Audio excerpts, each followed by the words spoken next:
The so-called smart money is looking to smart tech to get an edge in trading. Kate Rooney joins us. She has more on that story. Kate.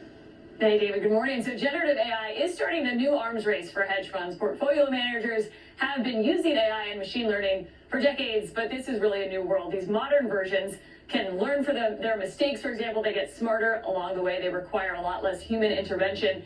And with the rise of OpenAI and Anthropic and others, there are more what they call off-the-shelf models that are cheaper to implement. AI has certain advantages over human traders. It can, for one, measure sentiment of articles or transcripts in seconds. It can comb through thousands of documents or spreadsheets.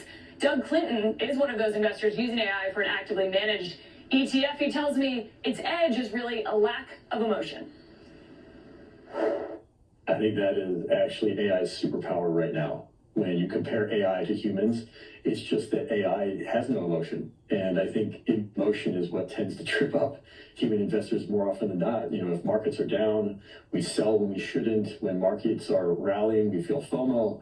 And there's so much beyond just simply looking at stocks, understanding quantitatively and qualitatively, you know, is this a good investment? There are some risks. Some have pointed to what they call the quant quake in '07 when funds crowded into the same positions based on those models that they were using. That brought a lot of volatility. And as AI becomes a lot more common, the advantage for funds is getting competed away. All of this, of course, raises the bar for everyday investors, makes it a lot harder to compete, guys.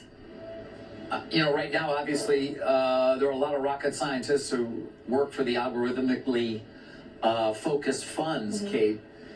And I guess their algorithms are different. And so, but you know what, when everybody has access to the same technology, what's going to differentiate their ability to actually get differentiated returns?